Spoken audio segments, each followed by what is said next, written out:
To the Buddhas of the 10 directions and the 3 times, including the 5 wisdom Buddhas, Vairochanya, Akshobhya, Amitabha, Ratnasambhava, Amoghasiddhi, and their consorts, please hear us. To the Bodhisattvas, Samantabhadra, Vajrapani, Avalokiteshvara, Ratnapani, Vishvapani, and the protector Jizo Bodhisattva, please hear us.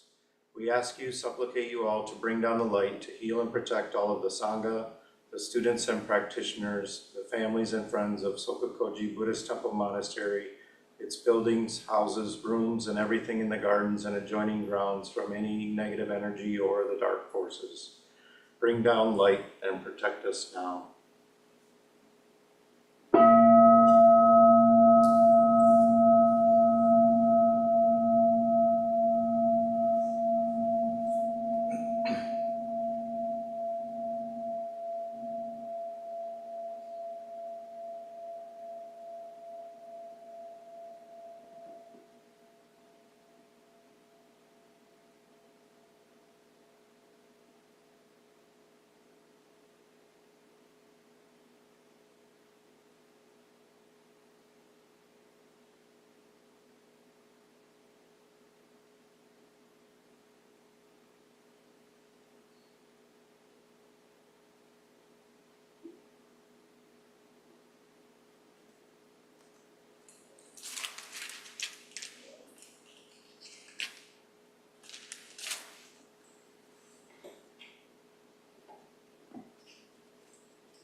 Dai sai gida pruku muso ruku denne ibu nyorai kyo koro shoshujo. Great robe of liberation, virtuous field far beyond form and emptiness. Wearing the Tathagata's teaching, we vow to be with all things. Dai sai geda puku muso puku denne ibu nyorai kyo kodo shoshujo.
Please stand.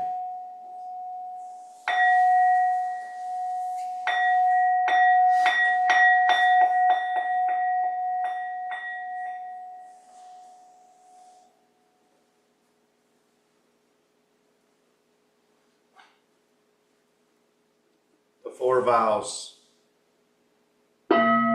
Shujo muhin segando.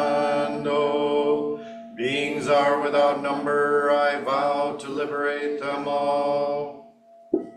Bono mujin segandan. Afflictions are endless, I vow to dissolve them all. Homo muryo segangaku. Dharma gates are beyond measure, I vow to enter them all. Utsudo mujo seiganjo. The way of the Buddha is unsurpassable, I vow to become it.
Makahanya haramita shingyo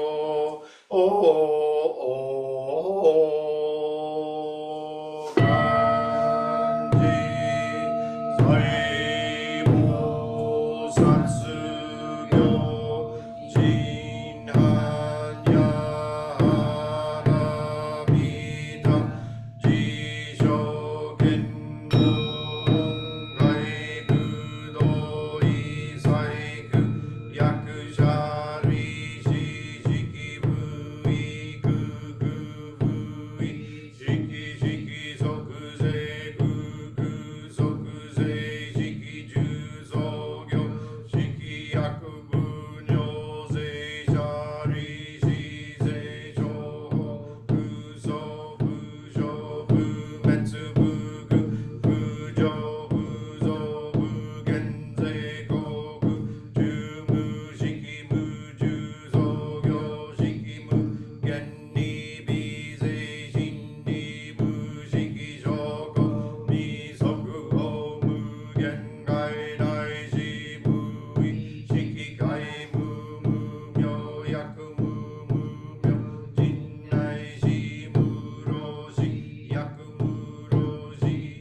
하라미다 신교 부주스르 그러고와 다영 교주 혼치 샤크무니 묻스 고소 조요 다이시 다이소 조사이 다이시 니 구요시 다데 마츠리 무조 부가보다요 쇼근스 Ushite negawaka wa shion subete hoji sanu hitoshiku tasuke hokai no ujo to onajiku shuchi o medoka ni sen koto o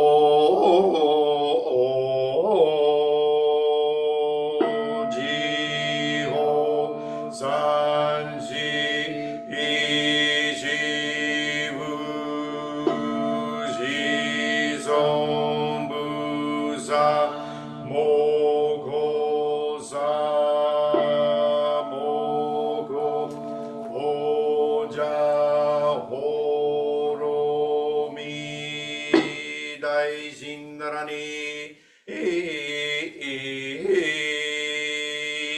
namu karata no torayaya namu oriya boryokichi chihuraya sato boya moko sato boya moko gyaru ni gyaya enzara eju danno tonja namu shikiri toimo oriya boryokichi chihura rindo bo namu nora kinji giri moko hodo shami sabo dojo shuben no shuin sabo sato nomo boya mohate choto jino enno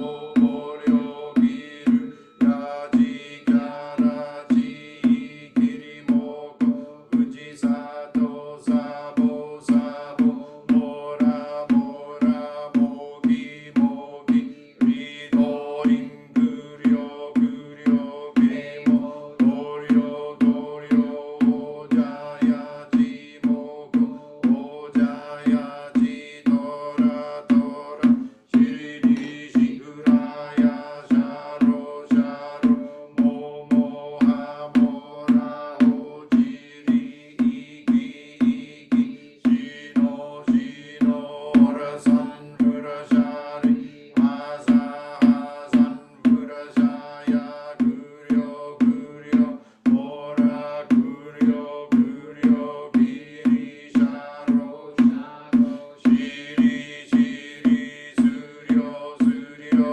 bujiya bujiya buroya buroya michiriya narakinji jiri shuni no yamono somoko shiroya somoko moko shiroya somoko shiroyuki shiguraya somoko narakinji somoko mora nora somoko shirasu omogyaya somoko sobomoko shiroya somoko shakira oshidoya somoko horomogyo shiroya somoko narakinji agyaraya somoko mohore shingaraya somoko namu karatanno torayaya namu oriya boryokichi shiguraya somoko shireno horora horoya somoko negawaka wa kono kuroko mote yamaneku izai ni oyaboshi warera to shujo to minato ni butsuro jojin kodo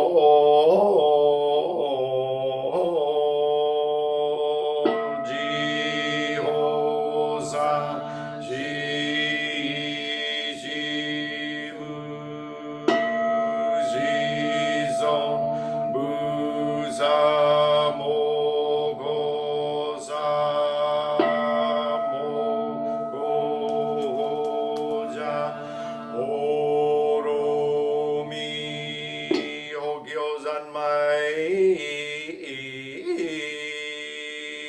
The teaching of thusness has been intimately communicated by Buddhas and ancestors. Now you have it, so keep it well, filling a silver bowl with snow, hiding a heron in the moonlight. Taken as similar, they're not the same. When you mix them, you know where they are. The meaning is not in the words, yet it responds to the inquiring impulse. Move and you are trapped, miss and you fall into doubt and vacillation. Turning away and touching are both wrong, for it is like a massive fire. Just to depict it in literary form is to stain it with defilement. It is bright just at midnight, it doesn't appear at dawn. It acts as a guide for beings, its use removes all pains. Although it is not fabricated, it is not without speech. It is like facing a jewel mirror, form and image behold each other. You are not it, in truth it is you, like a babe in the world in 5 aspects complete. It does not go or come, nor rise, nor stand. Baba, Wawa, is there anything said or not? Ultimately, it does not apprehend anything because its speech is not yet correct. It is like the 6 lines of the illumination hexagram, relative and ultimate interact. Piled up they make 3, the complete transformation makes 5. It is like the taste of the 5-flavored herb, like a diamond thunderbolt, subtly included within the true inquiry and response come up together. Communing with the source, travel the pathways, embrace the territory. Treasure the road. Respecting this is fortunate, do not neglect it. Naturally real, yet inconceivable, it is not within the province of delusion or enlightenment. With causal conditions, time and season, quiescently it shines bright. In its fineness it fits into spacelessness, in its greatness it is utterly beyond location. A hair's breadth deviation will fail to accord with the proper attunement. Now there are sudden and gradual in which teachings and approaches arise. Once basic approaches are distinguished, then there are guiding rules. But even though the basis is reached and the approach comprehended, true eternity still flows. Outwardly still, while inwardly moving like a tethered coal, the trapped rat. The ancient sages pitied them and bestowed upon them the teachings. According to their delusions, they called black as white. When erroneous imagination ceased, the acquiescent mind realizes itself. If you want to conform to the ancient way, please observe the sages of former times. When about to fulfill the way of Buddhahood, one gazed at the tree for 10 eons, like a battle-scarred tiger, like a horse with shanks gone gray. Because there is the common, there are jewel pedestals, fine clothing. Because there is the startlingly different, there are house, cat, and cow. He with his archer skill could hit a target at 100 paces, but when the arrow points meet head-on, what has this to do with the power of skill? When the wooden man begins to sing, the stone woman gets up dancing. It's not within reach of feeling or discrimination. How could it admit of consideration in thought? Ministers serve their lords, children obey their parents. Not obeying is not filial, and not serving is no help. Practice secretly, working within like a fool, like an idiot. Just to continue in this way is called the host within the host. May the merit of this penetrate into all places, so that we and every sentient being together can realize the Buddha's way. The 10 directions, the 3 times, all Buddhas, all venerable ones, Bodhisattvas, Mahasattvas, the great Prajna, Paramita, Goju Shichi, Butsu, Bibashi Butsu Dayosho, Shiki Butsu Dayosho, Ishabu Butsu Dayosho, Kuruson Butsu Dayosho, Kunagon Muni Butsu Dayosho, Kasho Butsu Dayosho, Shakamuni Butsu Dayosho, Makakasho Dayosho, Ananda Dayosho, Shonawashu Dayosho, Uba Kikuta Dayosho, Daitaka Dayosho, Nishaka Dayosho, Bashumitsu Dayosho, Butsuranandai Dayosho, Uramita Dayosho, Barishiba Dayosho, Uneyasha Dayosho, Anabote Dayosho, Kabimora Dayosho, Nagyahara Juna Dayosho, Kanadaiba Dayosho, Ragarata Dayosho, Sogyanandai Dayosho, Kayashata Dayosho, Kumarata Dayosho, Shayata Dayosho, Bashubanzu Dayosho, Manura Dayosho, Kakurokuna Dayosho, Shishibodai Dayosho, Bashashita Dayosho, Unyomita Dayosho, Anyatara Dayosho, Bodai Druma Dayosho, Taiso Eka Dayosho, Kanchi Sosan Dayosho, Dai Doshin Daiosho, Daiman Konin Daiosho, Daikanino Daiosho, Segin Gyoshi Daiosho, Sekito Kisen Daiosho, Yakuza Nigen Daiosho, Ungan Donjo Daiosho, Tozan Ryokai Daiosho, Ungo Doyo Daiosho, Doan Dohi Daiosho, Doan Kanchi Daiosho, Ryozan Inkan Daiosho, Tayo Kyogin Daiosho, Tosugise Daiosho, Uyo Dokai Daiosho, Taga Shijun Daiosho, Choro Seiryo Daiosho, Tendo Sogaku Daiosho, Secho Chikan Daiosho, Tendo Nyojo Daiosho, Ehi Dogin Daiosho, Koun Nejo Daiosho, Tetsugi Kai Daiosho, Keizan Jokin Daiosho, Meho Satetsu Daiosho, Jugan Dochin Daiosho, Teisan Shikaku Daiosho, Keigan Eisho Daiosho, Chuzan Ryon Daiosho, Gizan Torin Daiosho, Shogaku Kenru Daiosho, Kinen Horyu Daiosho, Taishitsu Chisen Daiosho, Koke Shojun Daiosho, Seso Yuho Daiosho, Kaiten Genshu Daiosho, Shuzan Junjo Daiosho, Chozan Senetsu Daiosho, Ukshu Kochi Daiosho, Neido Yuton Daiosho, Hakuo Genteki Daiosho, Geshu Soko Daiosho, Manzando Haku Daiosho, Sogin Tikisui Daiosho, Kedo Daiosho, Ogen Tante Daiosho, Isen Chucho Daiosho, Ungai Shuin Daiosho, Gimon Ryoko Daiosho, Haku Kanzui Daiosho, Daiju Busan Daiosho, Dairin Kanchu Daiosho, Gyun Hoshu Daiosho, Hozan Koi Daiosho, Hon Koben Daiosho, Hon Koben Daiosho, Hon Koben Daiosho, Negawakawa Kono Kuroko Monte Yamaniku, Isaini Oyaboshi, Warera to Shujo to Minatomoni Butsuro, Joden Godo Jiho Sanji Shivu Shizon Buza Moko Sa Moko Oja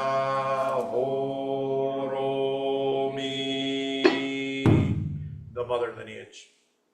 We express our gratitude and acknowledge our debt to all successive Buddhas and ancestors who have transmitted the authentic Dharma, including the great matriarchs, and we pay homage to the mother of all Buddhas, Prajna Paramita, and to the first women who realized the way, to all of the women of the original Indian lineage. Mahamaya honored one, Sri Mala honored one, Para honored one, Ratnavati honored one, Prabhuta honored one, Sinhavi Jambita honored one, Mahapajapati honored one, Mita honored one, Yasodhara honored one, Kema honored one, Ubalavana honored one, Tisa Acharya, Samavati Acharya, Upasama Acharya, Viksha Acharya, Kujutara Acharya, Nandutara Acharya, Anoja Acharya, Dantika Acharya, Mata Acharya, Sakula Acharya, Ziha Acharya, Namadina Acharya, Kisagatami Acharya, Vaidehi Acharya, Vasadi Acharya, Kubiri Acharya, Parachara Panchasatal Sadasi Acharya, Vada Kavalani Acharya, Muddha Acharya, Chapa Acharya, Dhamma Acharya, Shita Acharya, Sumana Acharya, Vimala Acharya, Harakasi Acharya, Paramavati Acharya, Ambapali Acharya, Anupama Acharya, Abhirupananda Acharya, Janti Acharya. To all the women of the great Tibetan lineages, Princess Mandaravi, great teacher, Princess Sakya Devi, great teacher, Princess Yetsu Sogyal, great teacher, Princess Choki Dharma, great teacher, Kala Siddhi, great teacher, Lacham Pemase, great teacher, Yatsuma Niguma, great teacher, Dakini Sukha Siddhi, great teacher, Bijuni Srimati, great teacher, Machig Labdroma, great teacher, Jomo Memo, great teacher, Jetsuma Mingir Paldrun, great teacher, Jetsuma Tinley Chodrun, great teacher, Jetsuma Shukseb, great teacher, and to all the great Zen Mother ancestors, honored ones. Zongshi Dayosho, Moshan Dayosho, Miaoshan Dayosho, Shozin Dayosho, Liuti Mo Dayosho, Mobugu Sonin Dayosho, Meisho Engan Dayosho, Eni Dayosho, Shinmyo Dayosho, Shinzo Dayosho, Jonin Dayosho, Ningai Dayosho, Myoshin Dayosho, Mugai Nyodai Dayosho, Ryonin Geisho Dayosho, Kojima Kendo Dayosho, Hantoku en Kasho Myoke Dayosho, Zenpo Eishun Dayosho. And to all the women honored ones, seen and unseen, whose names have been forgotten or left unsaid, we dedicate this chant to the true nature of all beings. May we all realize the way together. All Buddhas of the 10 directions and the 3 times, all honored ones, bodhisattvas, mahasattvas, wisdom beyond wisdom, mahaprajna paramita.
Please have a seat and face the wall.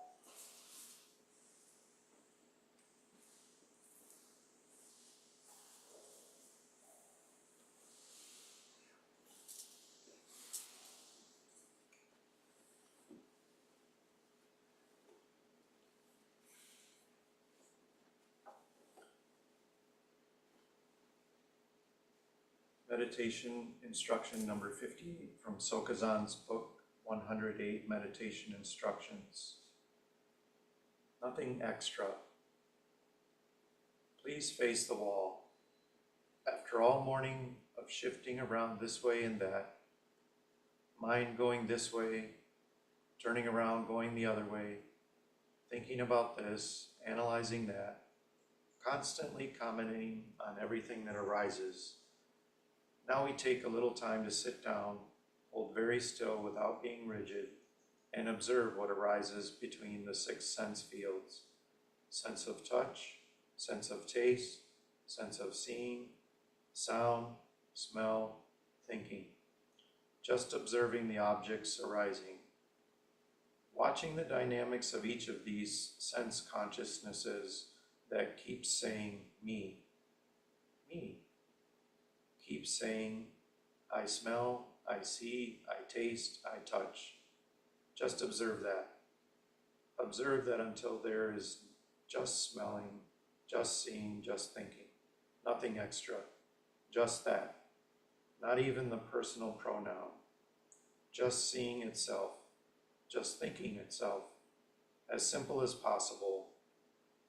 The more useful you feel, the more useless the I, the truer the practice. Just observe.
In a few moments, we'll be offering our intentions for those who are sick, suffering, and recently passed.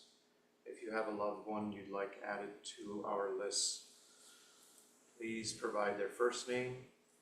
If they have recently passed, please also provide their last name and date of passing.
Practice of Maitri Bhavana. Today we send forth all of our good wishes and hopes for the health, healing, and happiness of everyone, including Amy, Joan, Sybil, Milo, Oscar, and Adele.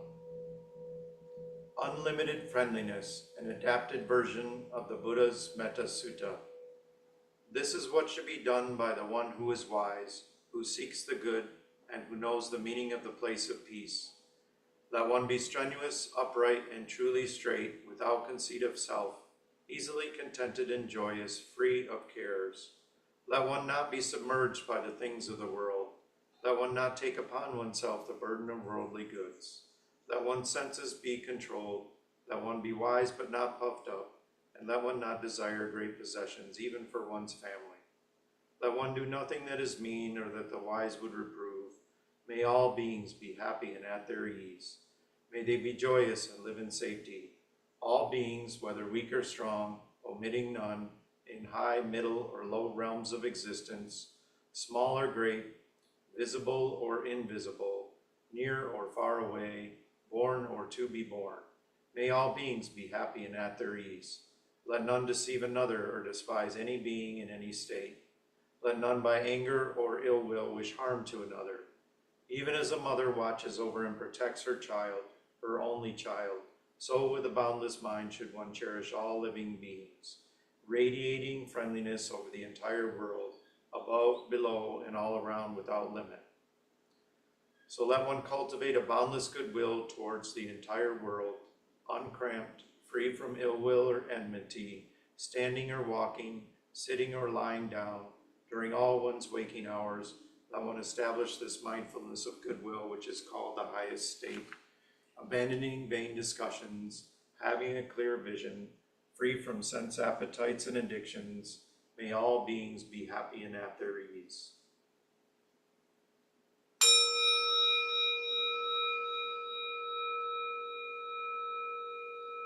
This Bodhisattva prayer is for anyone who has passed from this life. O Buddhas and Bodhisattvas abiding in all directions, endowed with great compassion, endowed with foreknowledge, endowed with divine eye, endowed with love, affording protection to sentient beings and leading them into the light, please come forth through the power of your great compassion. Please accept these offerings, both actually presented and mentally created. O compassionate ones, you who possess the wisdom of understanding, the love of compassion, the power of doing divine deeds, and of protecting in incomprehensible measure. Alex Wells, Jay Poole, Fisher Bogard, and Paul Cornakia have passed from this world to the next. They are taking a great leap. The light of this world has faded for them. They have entered solitude with their karmic forces. They have gone into a vast silence. They are borne away by the great ocean of birth and death. O compassionate ones, protect them as they are defenseless. Be to them like a guide, like a teacher, like a loving mother and father. O compassionate ones, let not the force of your compassion be weak, but aid them. Let them not go into the miserable states of existence, but lead them into the light, remembering your ancient vows.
Please turn to face center.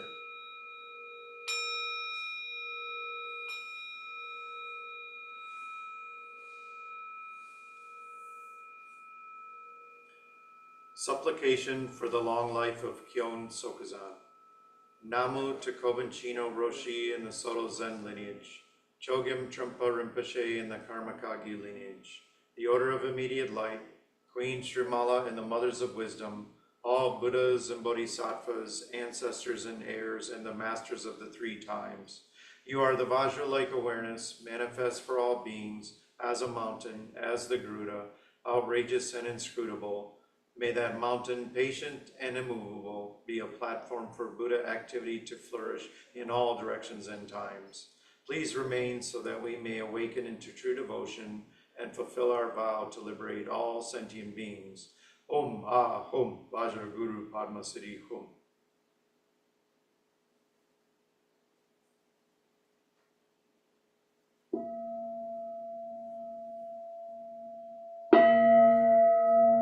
May the merit of this penetrate into all places so that we and every sentient being together can realize the Buddha's way. Ji Ho San Ji Yi Ji Bu Shi Song Bu Sa Mo Ko Sa Mo Ko Ho Ja Ho Ro Mi. The 10 directions, the 3 times, all Buddhas, all venerable ones, Bodhisattvas, Mahasattvas, the great Prajna Paramita.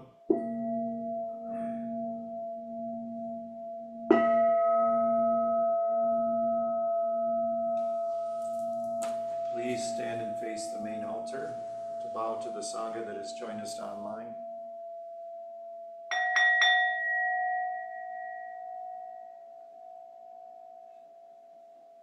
We will set up for Sokuzan's Dharma talk, which will begin about 11:11.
Good morning. Good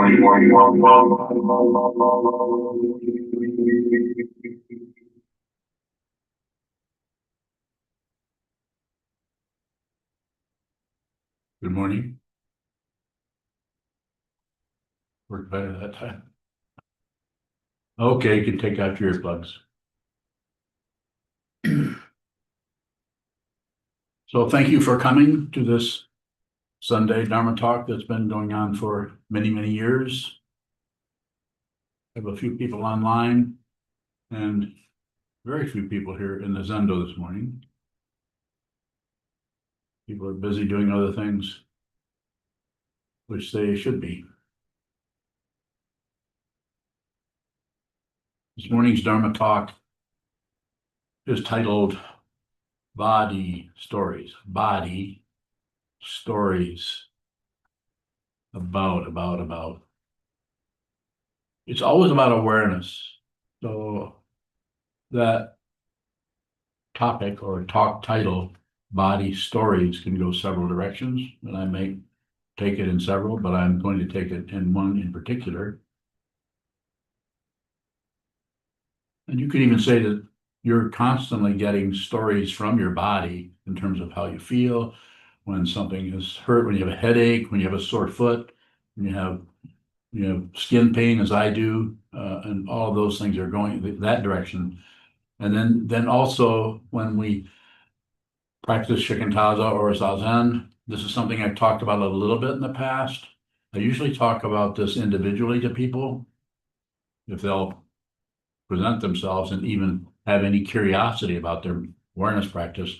I've had many people, when I say many, not a lot, but a few that never, ever discuss their awareness practice with me. They never ask any questions about what is happening there. They do ask me intellectual questions, but they don't talk about what it is to sit still and watch what is moving in their mind. And I have a row of zabutons or cushions and zafus right along this wall. It's called the monk's wall. It's the south wall of the Zendo. And I've been able to watch for many, many years. I haven't counted them, but quite a few years, watch people meditate. That's deliberate.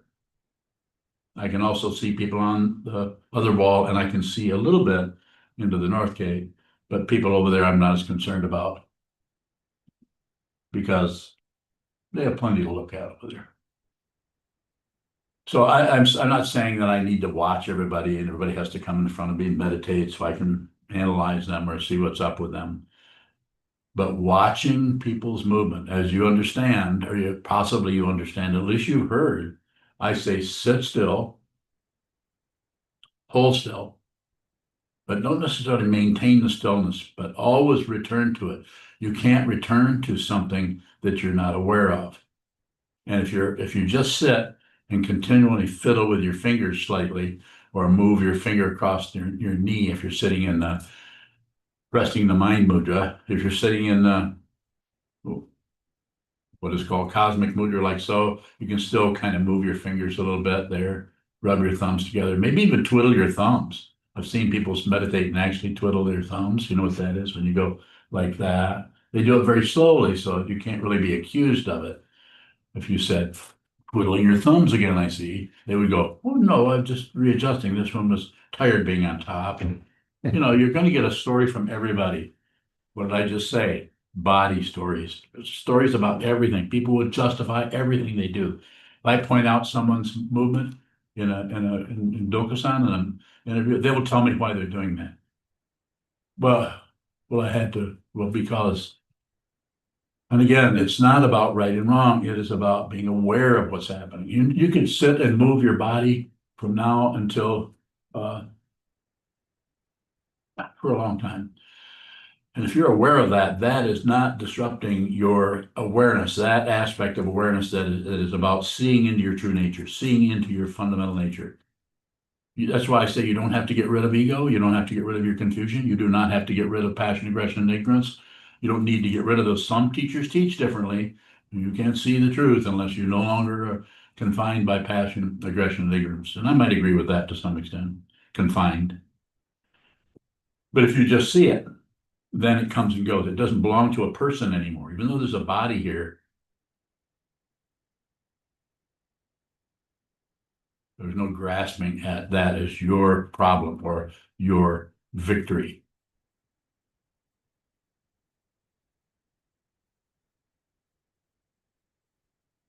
So by being able to watch people as they meditate, and you can watch me, I'm pretty obvious up here. I'm on a platform even, and it's only 3 inches tall, but it's still a platform. You can watch me move, and if you watch me move, you see I move all the time. If we do a 4 hour block sit, I'm doing this, I'm falling asleep, I'm adjusting, I'm doing this, I'm doing that, I'm scratching my head. But contrary to what I was taught 100 years ago, or close to that, by Katagiri Roshi, sit still, don't move. And also was taught at the Detroit Zen Center, no moving, no moving, no sniffing. I mean, it's just amazing the parental attitude that teachers can have in the Buddha's in trying to convey the Buddha's Dharma and all about controlling everything. And so there's going to be a little bit of control. You need to come in and sit down. You need to not run off to the ice cream shop. You need to come in here and sit down. Well, a lot of people go and bring you back some ice cream. So it's not about doing away with that completely, but it's about being aware of the amount of movement that happens. But if you're sitting like this and you're kind of pulling on one of your toes, or you're shrugging or doing whatever may happen, or tipping your head, some meditators some people who practice meditation talk to themselves, and sometimes the only thing you'll see on their face as they're sitting is every now and then there's kind of a smile. There's nothing wrong with a smile. You can smile all you want, but you can kind of tell when there's a story going on in the mind. Not wrong, but you can kind of see there's kind of an assumption on my part, or possibly even a projection. Accuse me of anything if you like. But it looks like, from watching a particular person for years, that it looks like there's quite a bit of entertainment going on in that mind stream. It doesn't look like there's awareness of the grasping in entertainment, just like fundamental indulging in the entertainment. Is that true? I don't know for sure. But if the person's a student and I see movement outside, or movement that seems to be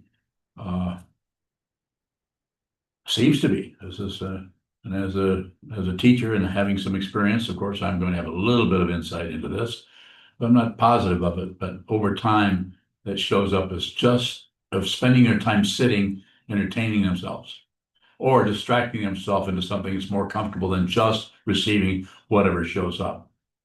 Is this true? I won't know that unless the student talks to me about it. Unless they say, this is what's happening. I seem to be doing this, I seem to be doing that, and then I can help them by either, and it could be an either here, either saying, that's fine, just continue to do that. It seems like, I might say, seems like there's enough awareness around what you're doing that's all that's important there. You don't need to contain that, stop that, or stop having daydreams or planning to do things. Whereas another situation, a person might not even be aware they're daydreaming, might not be aware that their body is showing me as the teaching person. I have to go to my credential here. My student person is here and I'm watching them. I'm sitting here. I might be moving too, but I'm watching them. From knowing the person, from knowing how they handle the teaching, from knowing how they handle themselves, but knowing how they work with negativity, knowing how they work with positivity, they're a student of mine. So I've been watching them, some of them for many, many, many years. I really didn't have anybody to watch me for over 30 years. I had to do this by myself. The only person that really was able to really watch me and give me feedback that was helpful was my teacher, Coventino. And that took a long time to see what he was pointing at. But coming back to this, I'm observing the movement with someone, and it's It's basically telling me that there's some kind of a, I don't know if I'd call it a cover up, but some kind of a distraction happening with that rather than someone is actually aware of it. If you are doing a lot of pulling on your fingers or twiddling your thumbs, or if you're just a lot of shifting or body movement, little adjustments, there's nothing wrong with those. There's especially nothing wrong with them if you're just aware that you need to shift. If you have a sore back, you've heard me say many times, move, exaggerate it a little bit, really move, stretch out a little bit, and then what? Return to stillness. Return to stillness. Just return to the stillness, and then, but not rigidly hang on to it. Just return to the stillness, return to the symmetry, return. At some point, or points, or maybe there's no points, you won't do much moving. You'll just be still. And when there's stillness, there's silence. And all of the other descriptions that could apply to the six sense fields, including your mind. Be aware of the movement.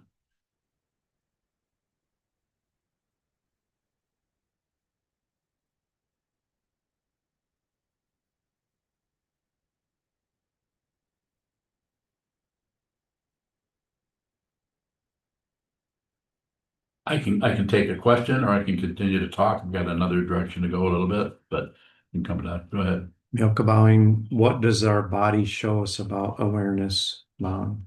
Well, mind and body are not two different things. They're just functioning in a different frequency. Just like in the mind, there is no past and future, it's just conjecture. Through memory, we establish a past, not real. Through the mind, we project a future or imagine a future, not real.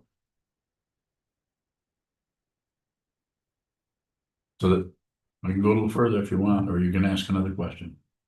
So the body looks like a separate, and it establishes itself in our consciousness as somebody going somewhere. Look at all I can do. Can you do this with your mind? Can you do this with your mind? Can you do this with your mind? Can you do this with your mind? You can't, but you can do all that stuff with your body. You can do outlandish things with your body. We do it all the time, including up to completely murdering whole millions of people based on how you feel and on your hatred of others. That's not happening here, of course, but it can build into that. It can build into that kind of a horrible, horrible landslide. But the body mind are not two separate things. You have to look at the separation for quite a while until you see that every movement of the hand is a movement of the mind. Every movement of the mind is a movement of the hand. You notice that little nod at the end of that? Body, not body language. Like someone's doing this, that must mean that they're defensive, or that must mean that they're arrogant, or anytime you read what shows up for what it means, you're just participating in the confusion of the world. Do not conclude anything. Liberate yourself. You probably will not, there will be some people that will not like that. They're so attached to concepts. Even in the Buddha's Dharma, there are Buddhist practitioners, monks that will disagree with what I'm saying or doing. They're all over the place. I can name quite a few of them. I don't need to. You probably know some of them. They disagree with what I'm doing because their conceptual structure, framework, their judgment, their evaluation, their conclusion, it won't allow them to go beyond the concepts. Am I beyond the concepts? Nope. Why aren't I beyond the concept? There isn't anyone to go beyond anything. I'm looking at that, and this is quite aggravating to people.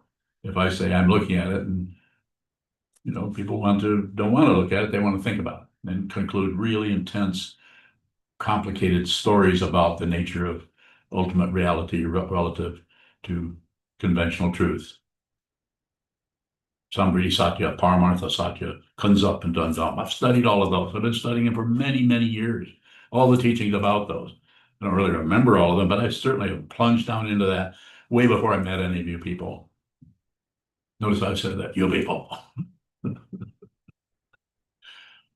So it isn't that I haven't done some of that. This doesn't give me a credential, but I'm just saying it's basically a sitting practice of meditation for many, many years that has allowed me to even put myself in a situation where I'm sitting on a little platform here and wearing a monk's suit and presuming to give a capital D Dharma talk. That's all I'm doing. And I'm asking you, suggesting to you, giving you permission, if you need those kind of words, to come and get me. If you think you understand reality in some way that is different than what I'm saying, maybe you're right. Convince me. Maybe I'll take off my rakusu and my robes and fall at your feet. More. Milka bowing. Are there body language that act like phrase fillers? Bowing. Good point. A phrase filler, just to go a little further, is when you say at the end of the sentence, know what I mean? Or what's the other one? Nervous laugh. Yeah, nervous laugh. That's a phrase filler. You say something, or you say something else, and you have a nervous laugh. You have a nervous laugh. You don't have one that I know of. Never heard one. Do you laugh? Don't lie to me. I laugh. Good. That's good enough. See how short that was? I laugh. And he didn't follow it with a laugh either. Is that wrong to follow it with a laugh? No. Be genuine. Be the nervous laugh, or be the phrase filler. If at the end of a phrase you say, I mean, this is a common one that it's used everywhere. I use it. News reporters use it. I mean. So Jim, what do you think about this and this? Well, that's another one. Well, start out with that. Have a little preamble. It has to be a word there, so to get you up to the edge of the roller coaster called language. So you have to say, well, I mean, look. People often say that. Well, look. And then they start to ramble. Quite hilarious. If your awareness is such that and I wouldn't call it even developed, is such that you do so much receiving that you don't miss anything. You sit in front of anybody that's talking, and if they're confused about their mind, it's going to come out in their expression, their body language, their sound of their voice, the tone of their voice, the shape of their words, their phrasing, their phrase fillers, which is the phrase makes sense, but the preamble in there that is perhaps even something like, well, this is something I do all the time in the middle of a Dharma talk. If you were to listen to any of them, not that I'm recommending my Dharma talk, you might hear me say, what's the other one I'm always using? You have to use them quite a bit for them to show up. You can use them once in a while, and they won't create too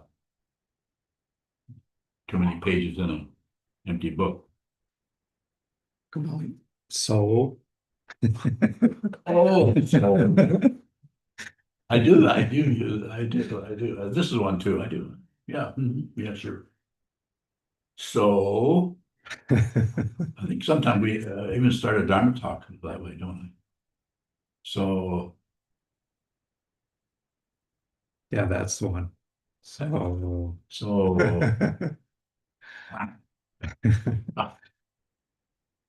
So I've got a lot of bowing hands here, and I'm going to get to three of you. I'll get to all three of you that I'm seeing you there in just a moment. But let me make sure there aren't any more questions here. Anyone? Yes. Okay. Bowing. I was thinking of more like suffix, and they tend to be negative, like big sighs, or they'll give you a whole. You'll say a whole line, and then all of a sudden you just kind of shrug your shoulders and let a big out breath, and sometimes it's vocalized. That would be in that Yeah. same area that we're talking about. Okay. Yeah, that was my question. Is that also, just a body?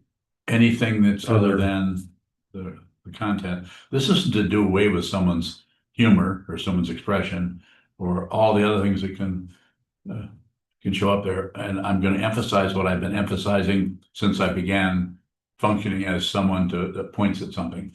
It's about the awareness. It's not about what's being pointed at. It's not about the thing. It's about the awareness of the what thing or things or language or phrases or expression or body language. And it's about the awareness of that. So if you're sitting and you're holding very, very still and you're doing it because you've been instructed, don't move, don't move, sit there, don't move, train your mind, or whatever they might be saying. And you're able to sit there for long periods of time with hardly any movement at all. That is not necessarily a success story. That particular body, by taking that part of the mind, it's commonly called the body, and holding it rigid in a kind of a military way, does not help. It creates the illusion of control. You have no control over anything. If you think you do, well, you're wrong. That's all there is to it. But you can also come and get me. You can come and talk to me about it. But if you come this direction, and you have a whole bandolier full of concepts and logic and phrases that you think are going to work, then maybe they will. Are there further questions in here? Are there further comments in here? You have something? Wonder bowing, several things are arising.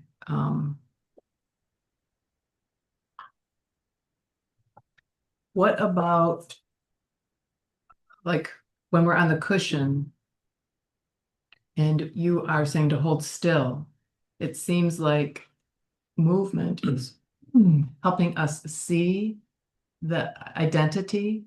I mean, what are you pointing at when we see actual movement or a desire to move? If, I have an itch, I want to scratch that itch, or I don't want to scratch that itch. I can have that conversation. So not scratching the itch or not moving because you're uncomfortable is commonly thought of as discipline, not giving in to impulse. I don't think that's true, but I didn't understand that the first decade I practiced, or the second decade I practiced, or the third decade I practiced, way before I met any of you. But it just started to show up after receiving teachings from Coben. And he didn't tell me that. He said anything, but something, and the but is also that I just used there. That's a phrase teller. But it's about being but. It's about being aware of that, not changing it. So that way, because that's the doorway. That's when the inner sanctum starts to open. That is a protection of ego, that secret hideout where ego is running everything from around the curtain. This is where what was the story, where there's someone behind the screen, Wizard of Oz. Wizard of Oz, yeah. Somebody back there pulling all the strings. Ego. Wonderful story, yes. Wonder bowing, I guess that's what I want to understand, is that we can see the identity, it seems like, when we're on the cushion having that conversation about, do I scratch the itch or don't I? Do I move or don't I move? It seems like we're having a chance to see the ego or the identity. Yes. Is that what you're pointing at when you say hold still, not be rigid, but hold still? Take hold, and I say if your head itches, which mine does right there, you can do that. In this zendo, or under the guidance, I guess you'd say, of this person, I'm saying you should be able to be respectful of your body and what happens. The body is just more language, just like the mind, and it's talking to you. When I say it's talking to you, it's talking to itself, because there isn't anything separate. But then you would do it with awareness. So you may not do that every time. There might be times when you don't immediately go like kind of impulsively to it. You might notice it. You might wait. As I sometimes say, don't do anything unless you have to. Wait and see if you have to do that. And that discomfort may become really intense. Where that knee just hurts too much. You don't stay there and hurt yourself. I know this from experience. I watched people sit in front of me, and I've heard this story before. I watched a person, I can still remember her name, Alakalo, sat in front of me in 1980 at the Vajradhatu Seminary in Lake Louise, Alberta province, and she's never moved. And this is long periods of sitting every day for months, never moved. I mean, some she would get up to leave, but she's just, and that was intimidating right in front of me. And I just kind of decided, if she can do that, then I can come close to that, or at least I should be trying. I didn't realize that she wasn't even trying. I talked to her later on. She was a retreat master at Carmen Choling. Years later, I said, I remember this was years ago. I remember when you used to sit there and I said, how did you manage to? She said, I don't know. I just sat there, didn't have got no credential out of it other than what I gave her. It was wow. So I sat and damaged my knees. I couldn't sit on a cushion for 3 years and had to use a cane. But was still young enough. When I say that, young enough, I was still, was I in my early 40s, young enough to actually heal up a little bit. So I do a little bit better. More. On to buying another one that comes up for me is all of a sudden noticing that I'm in a different sitting position and I had no recollection.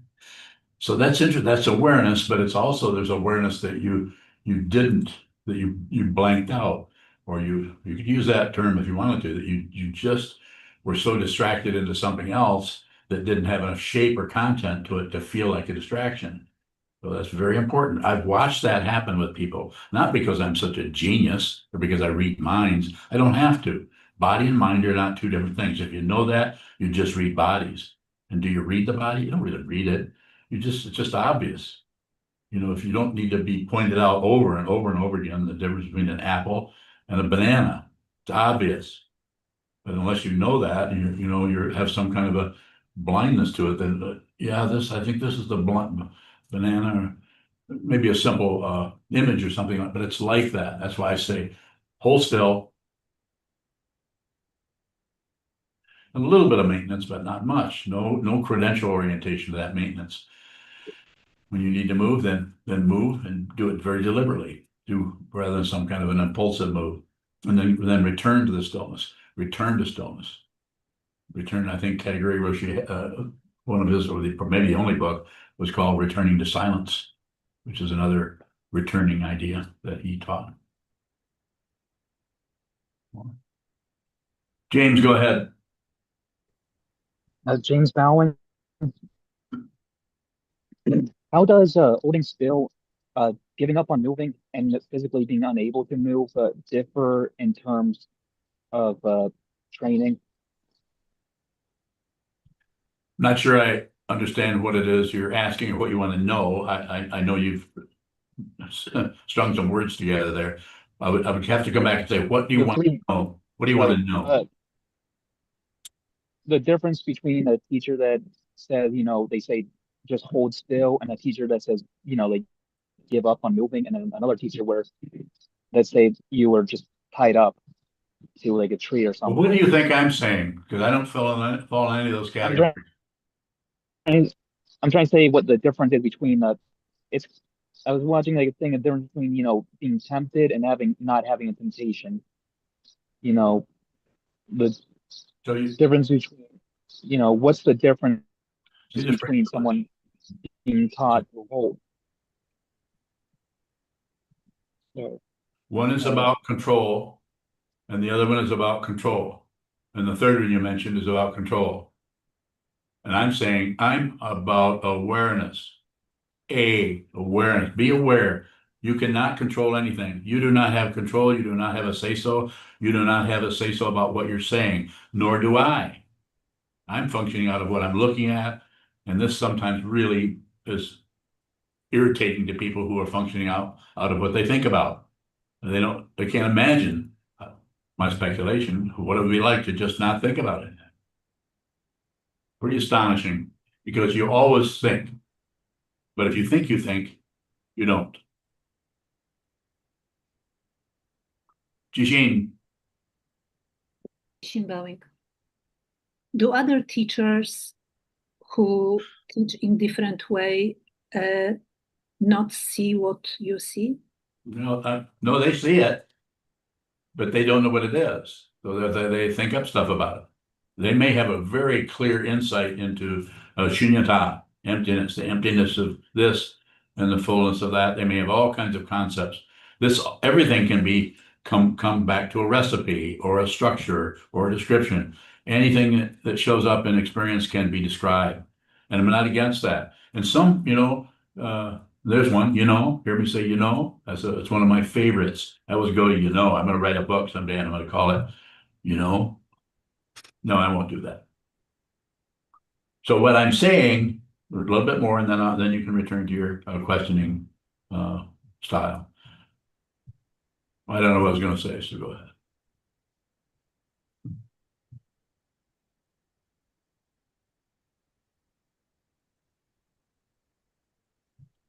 Go ahead, Tishi. Sorry. Jishin bowing. So is it possible to see and still remain and operate through the concepts? Bowing. Yes, it's just you're no longer manipulated or protected by a concept. The concept is yours to use. I have a concept that is, you hear all the time, awareness. Be aware. What arises in the mind stream is not as important. If it's a sound, a smell, a taste, a thought, a memory, those are all illusion.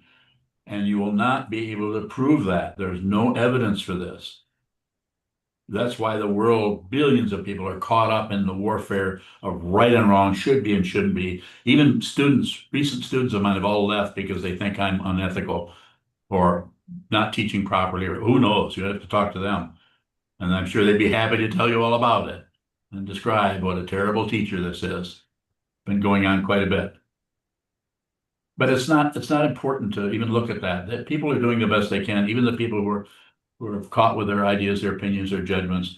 That might be the only protection they have to the fundamental reality that they do not exist. You do not exist. If you think you do, you'll continue to torture yourself and hurt others or trigger other people's suffering. There is no solid being anywhere. This is an illusion. If this sounds like baloney, then why even attend these talks? But if you think there's a possibility there might be something here that what this person is saying that might be supportive to you, you don't have to join my cult. I don't have one. You don't have to join anything. You don't have to do anything. But you might want to listen to what I'm saying. That's all I'm asking you to do is listen to what I'm saying and find out who you are. And you need to look at the wall, which is just like looking in here. You can do that. You can realize your true nature, and you don't even have to be a Buddhist. That's just a raft to help you get to the other shore. It's not the other shore. Further questions? Thank you. You're welcome. Yudao. Yudao bowing. I'm not sure if you may have partly answered this. Yes. Can you tell when you watch us meditate whether we are aware of our movements or not? Not particularly. I can get an idea if that combined with listening to you talk, watching how you present yourself in front of me, in your situation, you know the body language we talk about quite a bit. Do you mind sharing that? What would you say it was? Eye movements. Yes. There's not a lot. You don't do a lot, but your eye movement. Do you know which direction your eyes go when you're looking for how to think about something? They go up to the left. Okay. And what's up there that you're looking at? God. I thought there were canaries, a whole tree full of them. So it doesn't matter. Something is going to be there that gives you some kind of a structure that allows you to continue to talk in a relative or linear way about any given thing. And that protects your whole emotional dynamic that is tied up with, if you don't mind me talking about how we've been working on this for many years. It doesn't get rid of it. It prevents you from looking deeper. That doesn't mean you should not move your eyes and look straight ahead, or that doesn't mean somebody shouldn't twiddle their thumbs necessarily or move around. It means to be aware of that. Amazing. It's an astonishing understanding, and it's so often missed by those who might even be wearing robes saying you need to hold still, you can't move, some kind of parental discipline or military approach to meditating. Yeah, yes, go ahead. Yudao bowing. So when you when you talk about discussing our awareness practice with you, you're Yes. not talking about necessarily the content of our thinking and what's No, coming up. I don't care what you think about it. I don't care what I think about it. It's always about the awareness, not so much about what arises in it, but by actually watching, observing what arises in awareness, whether it's a person's voice, or whether it's a sound of a bird outside the window, or whether it's an itch in your rib cage. Anything that arises is arising in awareness, and it's the awareness that is not located as a person. It has no location. You could say it's everywhere, but even that's a big lie, because there is no everywhere. There's just consciousness. It has no location. Realize it, please, before your body-mind complex goes back into the dirt. In other words, called death. Realize this. All you have to do is hear what I'm saying and then train your mind to see clearly yourself. You can do it. I will help you as much as you'll let me. Yes, Yu Daobang, I have an unrelated question. good. When you say people disagree with you or think you're doing something wrong, Yes. did you always agree with your teachers? I still don't. I still don't agree with any of them. I don't agree. It's not about agreement. It's about what arises in the space of the mind, what arises. Mind only, consciousness only, perception only. Whatever you perceive, that's it. You don't have to add on an impulse or add on a thought. And if you do, then that's one more thing that's arising in consciousness. You can just receive that.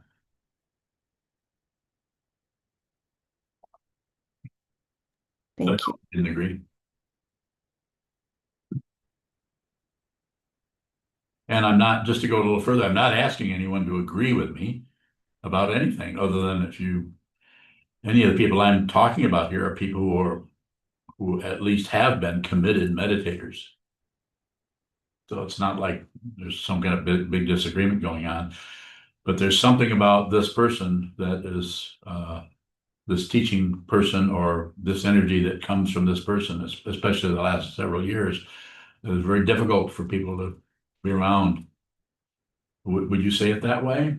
All of you in here? It's difficult? You have a difficult time? You have a difficult time? Yeah. You? With you in particular? No, with me in particular. No.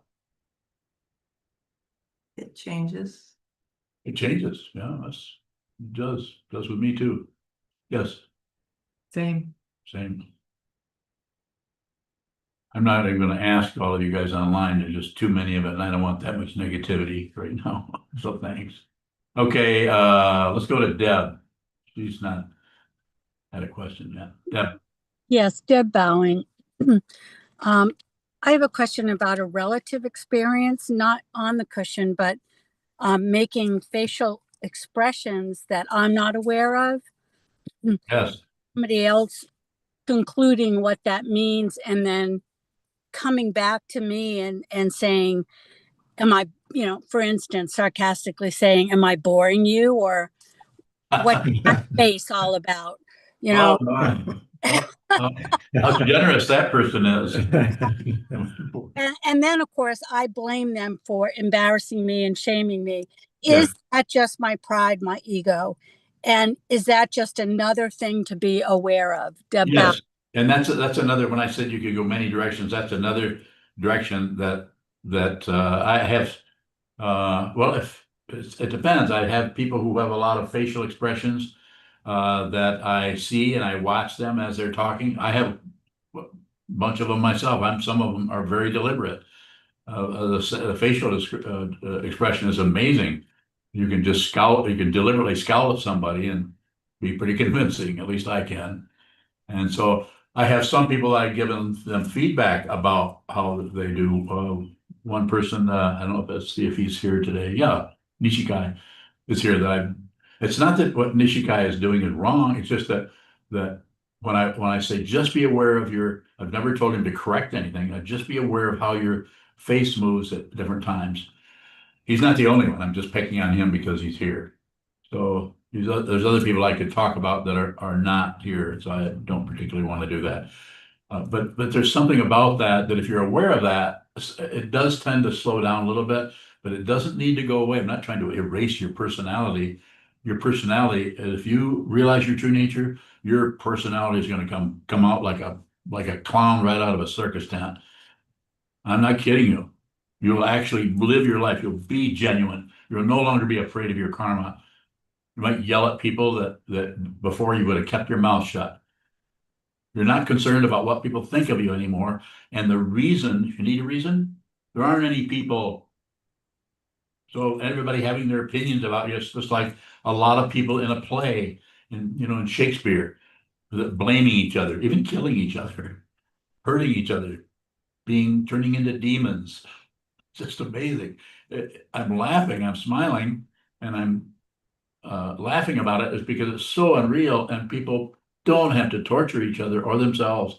We do not have to have this kind of chaos in the world. But as far as I know, the only way to work with it is each person needs to go within, see what this is, so that you see it yourself. You may refer to it as the Buddha's Dharma. You may refer to it, or you may use the Buddha's path, the Buddhist structure, a way of reaching a deep understanding of reality, or you may do it some other way. Maybe practicing some form of Advaita or Hinduism. Lots of ways of doing this, ways I'm sure I don't even know about. Yeah, bowing. Thank Yes. you. One more thing. If I just lost my thought. Oh, I'll find it for you. Okay, there it is. What I'll is come back. Thank you. it? Did it come back yet? Okay, well, when it does, go like this. Okay. Okay, let's see. Only other hands I see up are Jashin's. So I guess, Jashin, you're stuck with it. Go ahead. Yishin bowing. I have a question related to Yudao's first question. Yeah. I'm doing exactly the same, which she described when I'm communicating through my mind, and my eyes are going to the left, upper left. Yes. And I'm also aware that if I am looking straight at someone, it's very difficult for me to express my thoughts. So I'm wondering, but I'm aware of it sometimes, probably not always, but sometimes I am. How being aware of it helps with the communication or conveying the message, thought, bowing. So I can't leave what you're asking about for some kind of a conceptual answer that will be supportive to what you want to know. But I can say it this way, just be aware of it. Because if I have talk about several people, one person, their eyes move, like you say, yours and Yudao, and so other people might move their eyes or have another kind of shifting body language or tilt of the head. I tend to move my head this way sometime when I'm talking. You've noticed me. Everybody in here has noticed me doing that. I'm talking, I might go this, or go like that, go like this, or change. So it's about being aware of that. Sometimes I'm aware, sometimes I'm not. So coming back to the eye movement situation and trying to get closer to what you want to know, I'm going to go a little bit different area. I have students, one in particular, who all the time they look at me, they're talking to me, they're looking me right. Their eye contact is like 100%. They never distract. They never look away. They never look for a thought somewhere else. They look right at me and talk to me the whole time. Pretty unusual. Does not mean they're awake. Does not mean that they're aware, because this particular person operates through a different kind of dynamic called fixation. And it's intense, it's powerful. Doesn't make them a genius. It doesn't make them ignorant. It doesn't put them in any position. It's just another way of avoiding what is in front of you, fixation. So some other people, just recently had one a person, a student in the Zendo who actually kind of apologized to me. I'm very sorry.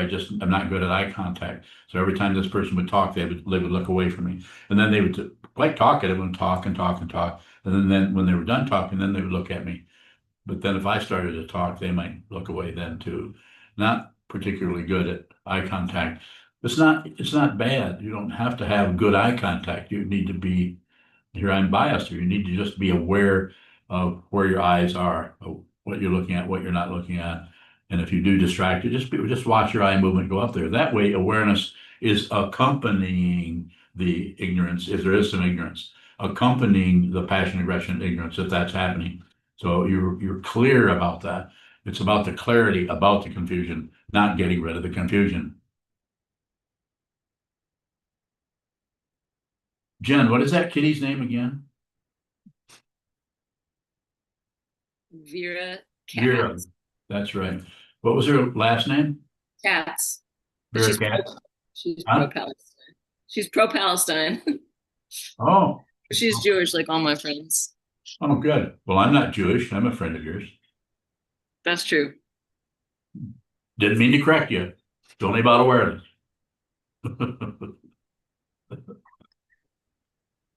Okay. Is there a further question out there in Zoom land, or is there one in here? Yes. Kabowing question from John, Jon. You are a wonderful teacher. You teach me the wisdom to watch what comes up and keep practicing it. I wonder why the recent questioning of your approach continues to be such a narcissistic insult. Bowing. I'm not sure why it continues. It's just confusion, comes and goes. Not going to go away. Sometimes it's easier for us to just have the confusion turn into a finger pointing rather than actually be responsible for your feelings. That's I'm not asking much of you, although I'm asking the world. Be responsible for your thoughts. No one dumps any crap into you, any negative emotions. I don't care if somebody comes and points a gun at you and shoots you in the arm. They don't kill you. It's not their fault. I'm not saying they didn't do that. I'm not saying you didn't get your arm shot, but it is not. You just perpetuate in the whole criminality of samsara by taking that person to court or locking them up or doing anything like that. Not that you should protect yourself from them, of course, but that person is trying to, whatever they're doing, they're trying to be happy themselves. They may have been through so much suffering that the way they express that is through hurting you, but it doesn't mean that they're wrong. It means that they're confused and they're suffering. First noble truth, they are suffering. They don't even know it. People who are really suffering don't know it because there is some success to suppressing or ignoring suffering by torturing others, by hitting others, by blaming others. This gets you out of it temporarily, but it all comes back when the body mind. Your only container is in this illusion is the apparent reality, apparent, another A word, that this is somehow protective. No, this is going down, but who you are can't go away. It has not appeared. That which has not appeared cannot leave. That which has appeared is called impermanence. It will change, go away, reshape itself. Yes. Untitled, it seems like that question was saying, why do you keep on bringing that up? Why? What is the benefit of pointing out why people have left or that people have left? That's what it sounds like the question was. I don't think that was the question. What do you think was the question? It was just basically asking why are people leaving? How I Okay. understood it. Okay. What was your understanding? I'm distracted by the. What was your understanding? I didn't understand the part of the narcissistic part of the Okay. question. Do you understand it? It felt like a commentary on people leaving. Okay. Did anyone on there really interesting to hear what people think he actually asked, because my take on what was asked and what other people's take was quite a bit different. So I think I need some help here. Okay, I'm not going to go to James because we don't have that much time, James. I'm going to go to you, Dow, and then I'll come back to James if there's time. Okay. You know, Bowing. I My understanding was the same as Ondo's, bowing. Oh, okay. Anybody else agree with Ondo? Okay, Milkma, I agree with Ondo, but I don't know what she said. Wow. okay. Well, why would you disagree with Ondo? Yes, go ahead. Michelle bowing. By now, though, I'm only looking at my interpretation of what I thought he said because I forgot the question. Why don't you read it again? We'll spend the last few minutes on that. I think it's an interesting, very interesting question. Milka bowing. Especially starting out with a pacifying by complimenting me. That's a good way to get my attention. Really compliment me and say what a great teacher I am and what else was it he or she? He, John. John, that's right. John bowing, you're a wonderful teacher. Wonderful teacher. Let's start with that. Okay, go ahead. You teach me the wisdom to watch what comes up and Okay. keep practicing it. Okay. I wonder why the recent questioning of your approach continues to be such a narcissistic insult. And actually, Okay. he did a further, so let me Oh, good. give you a little of that. John bowing, it seems your feelings regarding the Dharma continue to reappear, and there appears somewhat of a cycle through which you are moving. Respectfully, John bowing. Very good. That's true. That's true. I've not gotten rid of my ego. Totally. Very insightful of you, John. Very unusual for someone to have that kind of perception. But you don't have to get rid of yours either. And if you try to clean up your act so you have no ego, so you have no narcissism, so you you will not be able to help anybody because you'll continue to help people based on right and wrong. I don't do that. And am I a narcissist completely? That's how I can teach. I couldn't teach if I'd somehow transcended my attachment to a personal self. You have to see that. You have to see it. Okay, James, this better be good. Make it simple. Make it a question. Make it something you want to know. Do not leave me on a circular situation around your very extensive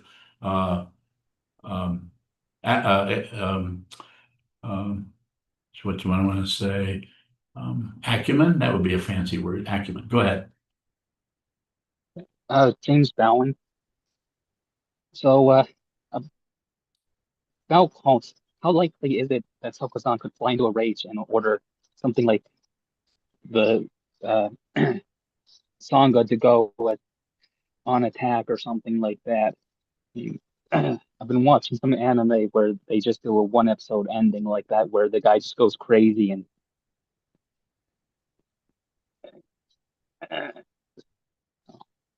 I had a crazy teacher. If I hadn't had a crazy teacher, I wouldn't even be alive today.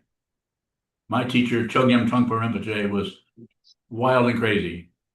And he was an astonishing teacher, and I would not have been able to even appear here today if I weren't for him and for Kobuchino Roshi. So do you have a question? yeah, how likely would it be that you would find the need to cause a landslide to teach people crazy wisdom? I'm still not. Can you simplify? Your words are a little bit garbled, but just give me a straight. Oh, sorry. Sorry. Is there any likelihood that you would violence for crazy wisdom? I would. No. You would be perpetrate violence, maybe? That I would perpetrate violence? Yeah, or order like a cult leader. Well, I've been accused of being a cult leader, but no one's showing me any proof or anything where you can say I'm making anybody do anything. People leave and I help them leave. They want to leave. I even say, go do something else if you need to. But if you're here and you want this kind of a teaching, my whole life is dedicated to this. It's not dedicated to having a bunch of followers. I'm not going anywhere. And I'm not sure if you're asking me whether I could be violent. Well, probably not as violent as I was in 1959. I think some of that's gone by the wayside, but the violent energy is still there that brought me into this realm, that brought me, I think I started out in hell and now I'm in the human realm, which might as well be hell. And I'm probably going back to hell. Or I'll go wherever I show up. If I even show up, maybe I won't show up. Doesn't matter. I'm not really concerned about what's next because there isn't any such thing as next.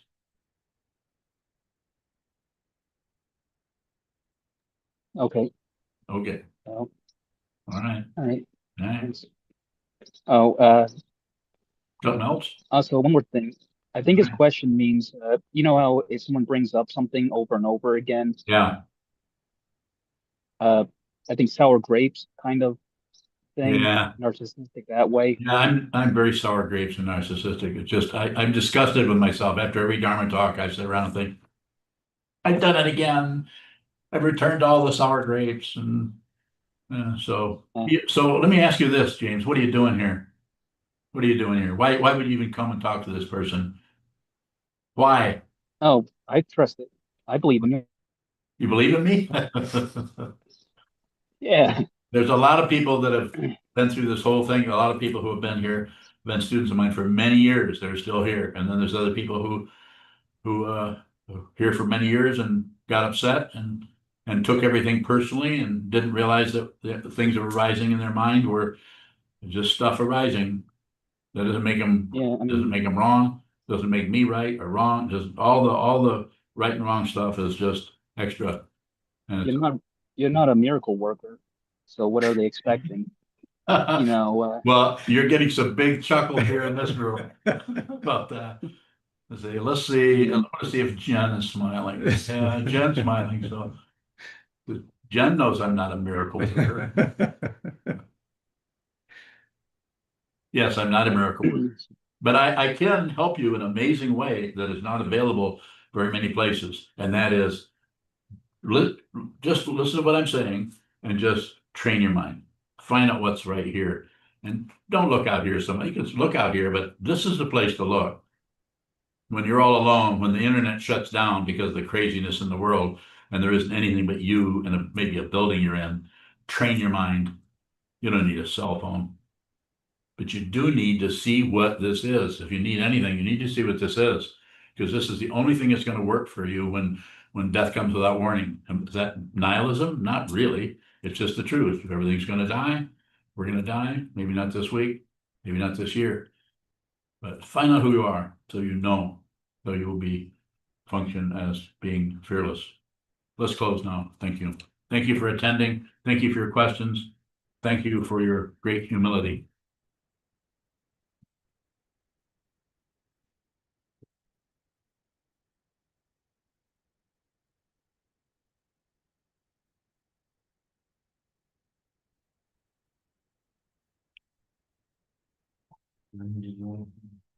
Yeah.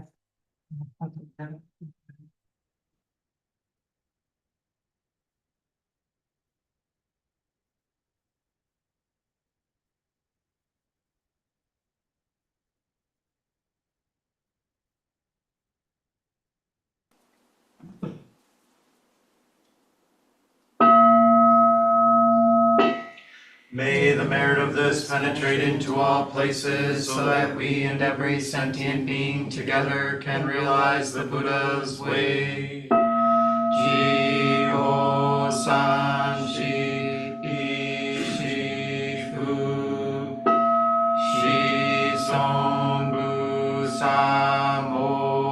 shi-son-bu-sa-moko-sa, moko-ho-ja-ho-ro-mi.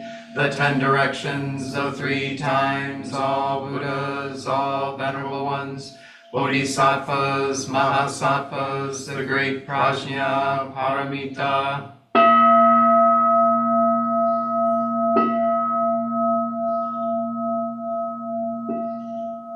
O Buddhas and Bodhisattvas of the 10 directions and the 3 times, please hear us. Please come down out of the light and protect Sokukoji Buddhist Temple Monastery, our Sangha, families, friends, and visitors. Heal everyone who is unhappy, sick, or suffering, and fill them with light.